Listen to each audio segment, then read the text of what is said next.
ሰላምታችን በያላችሁበት ይድረስ እንደምናላችሁ ተመልካቾቻችን ይህ የአማራ ሚዲያ ኮርፖሬሽን ነው ከደሴ ስቱዲዮ ለሰዓቱ የተዘጋጁ ዜናዎችን ይዘን ቀርበናል ከዜናዎቹ ጋር ተመስገን አሰፋ አብሬያችሁ ቆያለሁ በ2018 ዓ.ም የአረንጓዴ አሻራ መርሃ ግብር ከ13 ሚሊዮን በላይ ችግኞችን ለመትከል እየሰራ መሆኑን የቃሉ ወረዳ ግብርና ጽሕፈት ቤት አስታወቀም የችግኞችን የጽድቀት ምጣኔ ለመጨመር የአየር ንብረትና አፈር ተስማሚነት ጥናት ማካሄዱንም የወረዳው ግብርና ጽሕፈት ቤት ገልጿል።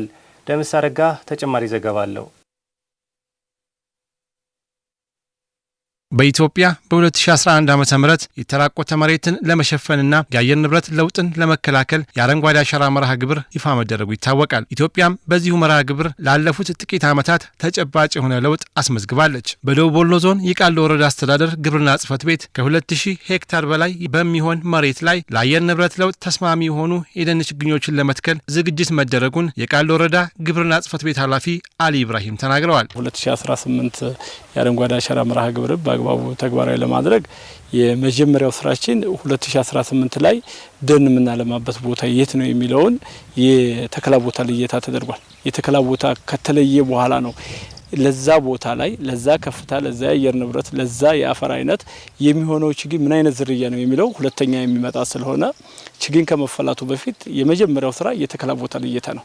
ስለዚህ እንደ ቃሉ ወረዳ 2142.8 ሄክታር እቅዳችንን 100% ልየታ አድርገናል። በተያዘው በጀት ዓመት እንደ ቃሉ ወረዳ ከ1000 በላይ በሚሆኑ የችግኝ ጣቢያዎች የተዘጋጁ ከ13 ሚሊዮን በላይ የደን ችግኞች እንደሚተከሉ ኃላፊው አብራርተዋል። ቃሉ 35 የገጠር ቀበሌዎች አሉ። ቆላም አለ፣ ወይና ደጋም አለ፣ ደጋም አለና በእነዚህ የአየር ንብረት ውስጥ ያሉ የተከላ ቦታዎቻችን ምን ያስፈልጋቸዋል የሚለው መሰረት አድርገን እንደ ቃሉ ወረዳ በዚህ ዓመት የምንተክለው 13.8 ሚሊዮን ችግኝ ነው።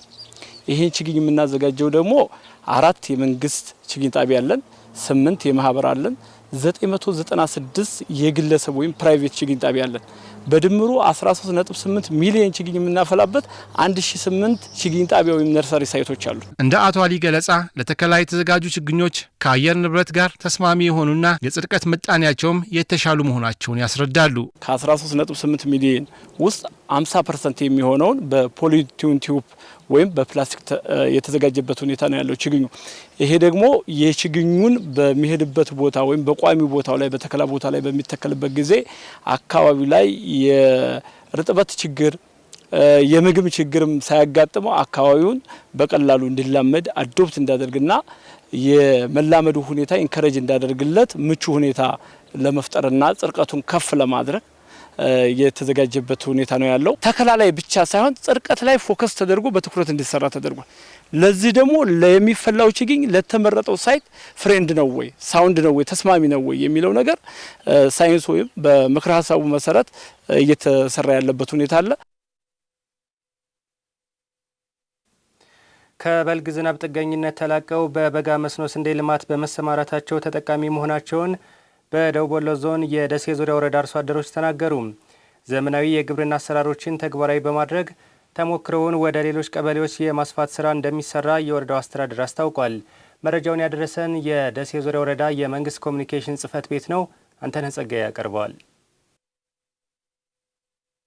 እንደ ሀገር የታቀደውን በምግብ ራስን የመቻል ውጥን ለማሳካት የበጋ መስኖ ስንዴ ልማት በስፋት ተግባራዊ እየተደረገ ይገኛል። በዚህም የስንዴ ልማት ተሰርቶባቸው በማያውቁ አካባቢዎች ጭምር ተግባራዊ ተደርጎ ውጤታማ መሆኑ ተመላክቷል። በደሴ ዙሪያ ወረዳም ከዚህ ቀደም ስንዴ ተዘርቶባቸው በማያውቁ ደጋማ ቀበሌዎች በበጋ መስኖ ስንዴ የተሻለ ምርት ተገኝቷል። በወረዳው የ030 አጥንት መስበሪያ ቀበሌ አርሶ አደሮች ከበልግ ዝናብ ጥገኝነት ተላቀው በበጋ መስኖ ስንዴ በመሰማራታቸው ተጠቃሚ መሆናቸውን ተናግረዋል። ይህን ስንዴ የሚባል ነገር እኛ ፊት ብዙም አንስማማ ነበር፣ እምቢ እንል ነበር። ነገር ግን አሁን የስንዴ በምንድን ነው ያየነው ብትሉ አምና ያው በክላስተር ዝሩ ተብሎ በመስኖ ክላስተር ዘራ። ግብርና ባለሙያ ከስራችን በመሆኑ ህዲን ተጉጉፍቱ ያንን በገንዘባችን ገዝተን አንተን ማዳበሪያ በማዳበሪያ ያንን የመሰለ ስንዴ እየዘራ ነው። ያምናውን ውጤት አይተን ነው። አሁን ያምና አንዲት መሬት ነበር የዘራው። ዘንድሮ ግን ራሴ በተንቀሳቃሽነት ግብርና ሙያ ብቻ በግብርና ባለሙያ ከስር ያለ እንጂ ራሴ በራሴ ተነሳሽነት 2 መሬቶች ዘርቻለሁ። ኩታ ገጠም ተመካክረን ለተባውም ሆነ ለማንኛውም ለጥበቃውም ሆነ ባንዲ ላይ ሆነን ይህን እንደዚህ ያለ ምርት ስንዴ አግኝተናል አምና። አሁንም ደግሞ የበለጠ አግኝተናል። ይሄንን ከዚህ በበለጠ የውሃ ማነስ እና የውሃ ችግር ስላለ እንጂ ዘቅዝቀን ይሄን የምታዩት ሜዳ በሙሉ በስንዴ ለመሸፈን አርሶ አደሩ ይሄን እያየ ግብ ግብ ላይ ነው ያለው። በአርሶ አደሮች ዘንድ የነበረውን አመለካከት ለመቀየር ተደጋጋሚ ድጋፍና ክትትል በመደረጉ በራሳቸው ተነሳሽነት ስራዎችን እየሰሩ ነው ያሉት ደግሞ የቀበሌው ግብርና ጽሕፈት ቤት ኃላፊ አንሷር ዩሱፍ ናቸው። ምርጥ ዘርን በመጠቀም ማዳበሪያ ከዚህ ጉጉፍቱ ድረስ በመሄድ መሸፈን አለብን፣ ስንዴ መጠቀም አለብን በማለት ጉጉፍቱ ክላስተር በመሄድ በመኪና ተጭኖ በራሳቸው ትራንስፖርት ማዳበሪያ ግብዓት በመጠቀም ይህ የምታዩትን ስንዴ በማልማት ላይ ይገኛሉ። የደሴ ዙሪያ ወረዳ ግብርና ጽሕፈት ቤት ኃላፊ ጌታቸው እርጋታው በዚህ ዓመት ከ1850 ሄክታር በላይ መሬት በበጋ መስኖ ስንዴ መሸፈኑን ገልጸው በቂ ግብዓት በመቅረቡ ሰብሉ በጥሩ ቁመና ላይ እንደሚገኝ አስረድተዋል። አጠቃላይ ፓኬጁን ሊያሟሉ የሚችሉ ስራዎችን ስንሰራ ቆይተናል። አሁን ላይ ስናየው ከሰራነው ስራ አኳያ በተለይ እዚህ ቀበሌ በጣም ደጋማ የሆነ ስንዴ ከገበያ እንጂ ከማሳቸው አምርተው የማያውቁ አርሶ አደሮች የነበሩበት ሁኔታ ነበር የነበረው። አሁን ላይ ግን ትልቅ የሆነ አመለካከት የቀየረ ሰብል ነው። በበጋ መስኖ ስንዴ ልማት ተጨባጭ ውጤት እየተመዘገበ ነው ያሉት የደሴ ዙሪያ ወረዳ ዋና አስተዳዳሪ ጀማል መሐመድ ዘመናዊ አሰራሮችን ተግባራዊ በማድረግ ተሞክሮውን ወደ ሌሎች ቀበሌዎች የማስፋት ስራ እንደሚሰራም አንስተዋል። በቀጣይ ዓመት ደግሞ ከዚህ የባለጠ በመካናይዝ በትራክተር አርሰው ሁሉንም አካባቢ በስንዴ መቀየር የሚቻልበትና ከ15 በላይ ደጋማ ቀበሌዎች አሉን። 15ቱም ቀበሌ ላይ በሁሉም ቦታ ላይ ይሄ የስንዴ ምርት አሁን ላይ በሁሉም ቦታ ላይ ተሞክሮ እየሰፋ የበጋ መስኖ ስንዴ በጥቅል በመኸር በሚያበቅሉ ወይም ወይና ደጋ በሚባሉት አካባቢ ብቻ ሳይሆን በደጋውም አካባቢ እጅግ በጣም በተሻለ መልኩ እየተሰራበት እንደሆነ ትልቅ ማሳያ ነው። የወሎ ዩኒቨርሲቲ የእንስሳት ሕክምና ክሊኒክ በአቅራቢያቸው አገልግሎት መስጠት በመጀመሩ እንስሳቶቻቸውን ለማሳከም የሚያወጡትን ወጪና እንግልት እንዳስቀረላቸው አሚኮ ያነጋገራቸው የአካባቢው ነዋሪዎች ተናገሩ። የዩኒቨርሲቲው የእንስሳት ሕክምና ትምህርት ቤት ተማሪዎች በበኩላቸው ክሊኒኩ በመከፈቱ በተግባር የታገዘ እውቀት እንድናገኝ ያስችሎናል ብለዋል። ከድራሊ በወሎ ዩኒቨርሲቲ የእንስሳት ሕክምና ትምህርት ቤት ውስጥ ነው የምንገኘው። ይህ ክሊኒክ በዩኒቨርሲቲው ቅጥር ግቢ ውስጥ ይገኝ እንጂ በዩኒቨርሲቲው ዙሪያ ያሉ አርሶና አርብቶ አደሮችን አገልግሎት ይሰጣል። ዩኒቨርሲቲው ይህንን ክሊኒክ ከመክፈቱና አገልግሎት መስጠት ከመጀመሩ በፊት ራቅ ወዳሉ ቦታዎች በመጓዝ እንስሳቶቻቸውን ለማሳከም ይገደዱ እንደነበረ ነው ያስታወሱት። ይህ ክሊኒክ በመከፈቱ ግን ከወጪና ከእንግልት እንደዳኑ ነው የተናገሩት። ከብት በማርባት ነው የምተዳደረው። ላሞች አሉኝ። እነሱን እንትን እያልኩ ወተት እያለብኩ ወደ ብር እየቀየርኩ በእነሱ ነው ምርጥ ዝርያ እያዳቀልኩ ነው በእነሱ ነው የምተዳደረው። ሐኪም ጠርተን በግል ሲፈልግ ላይመጣልህ ይችላል፣ ሲፈልግ ሊመጣልህ ይችላል።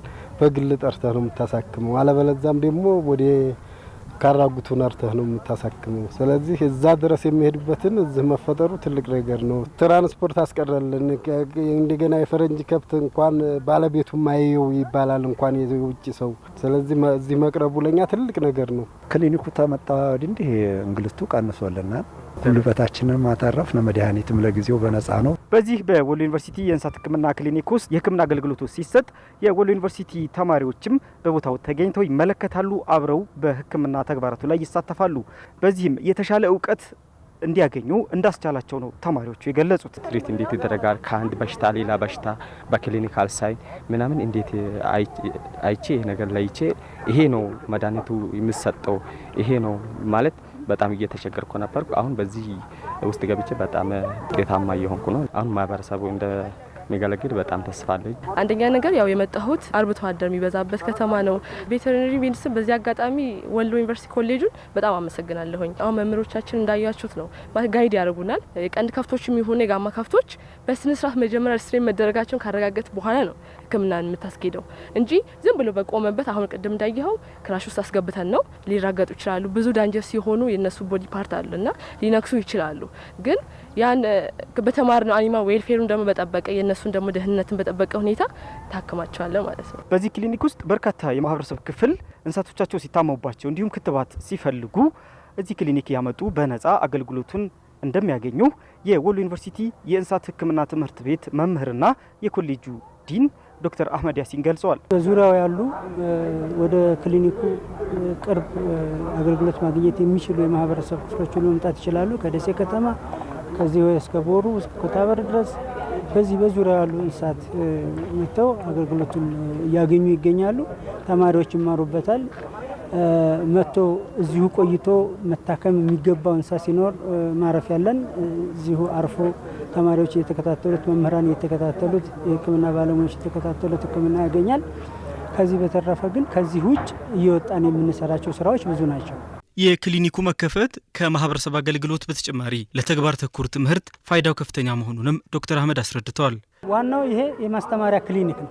ዓላማው ማስተማርን የያዘ ነው። ስለዚህ በመምህሮቻቸው የቅርብ ክትትል እዚህ ነው ሙያቸውን፣ እውቀታቸውን በክፍል ውስጥ የተማሩትን ፕራክቲስ የሚያደርጉት እዚህ ነው።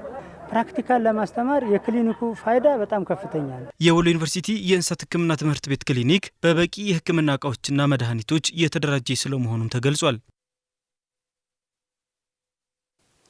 የተከበራችሁ ተመልካቾቻችን ለአብሮነታችሁ እናመሰግናለን። ከአሚኮ ደሴ ስቱዲዮ ለሰዓቱ የያዝናቸው ዜናዎቻችን እስካሁኖቹ ናቸው። ተመስገን አሰፋ ነኝ። በያላችሁበት መልካም ጊዜ